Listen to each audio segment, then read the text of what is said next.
சப்பாத்திக்கு ஒரு பெர்ஃபெக்டான காம்பினேஷன் பன்னீர் புர்ஜி எப்படி பண்ணலான்னு பார்க்கலாமா? பன்னீர் நெக்ஸ்ட் டைம் வாங்கினீங்கன்னா இந்த ரெசிபி நீங்கள் வீட்டில் கண்டிப்பாக ட்ரை பண்ணி பாருங்கள். அவ்வளோ சூப்பராக இருக்கும்.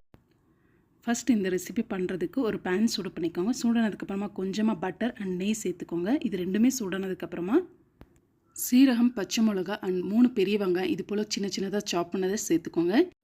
சேர்த்துட்டு நல்ல கோல்டன் ப்ரௌன் ஆனதுக்கப்புறமா 2 மீடியம் சைஸ் தக்காளி இது போல் சின்னதாக சாப் பண்ணிட்டு அதையும் சேர்த்துட்டு நல்லா வதக்கி விட்டுருங்க. இது கூட கொஞ்சமாக இஞ்சி பூண்டு பேஸ்ட்டு சேர்த்துட்டு மஞ்சள் தூள், மிளகாய் தூள் அண்ட் கரம் மசாலா 3 சேர்த்துட்டு நல்ல ஒரு தடவை மிக்ஸ் பண்ணி விட்டுருங்க.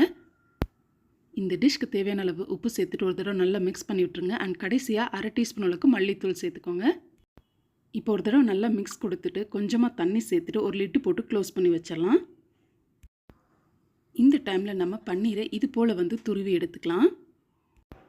சரியாக ஒரு 5 மினிட்ஸ்க்கு அப்புறமா ஓப்பன் பண்ணி பார்த்தீங்கன்னா கிரேவி நல்லா இந்த கன்சிஸ்டன்சியில் இருக்கும். இப்போ ஒரு 1/2 டீஸ்பூன் அளவுக்கு சுகர் சேர்த்துட்டு நம்ம துருவி வச்ச பன்னீரை உள்ளே சேர்த்துருங்க.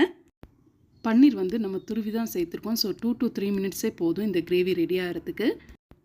லாஸ்ட்டாக ஒரு 2 டீஸ்பூன் அளவுக்கு மறுபடியும் நெய் சேர்த்துக்கோங்க. நல்ல வாசமாக இருக்கும். அவ்வளோதான். இப்போ ஃபைனலாக கொஞ்சமாக கொத்தமல்லி போட்டு இறக்குனீங்கன்னா ஒரு சூப்பரான பன்னீர் கிரேவி ரெடியாக இருக்கும். இந்த வீடியோ பிடிச்சிருந்தால் லைக் பண்ணிவிட்டு சப்ஸ்கிரைப் பண்ணுங்கள். தேங்க்யூ ஃபார் வாட்சிங்.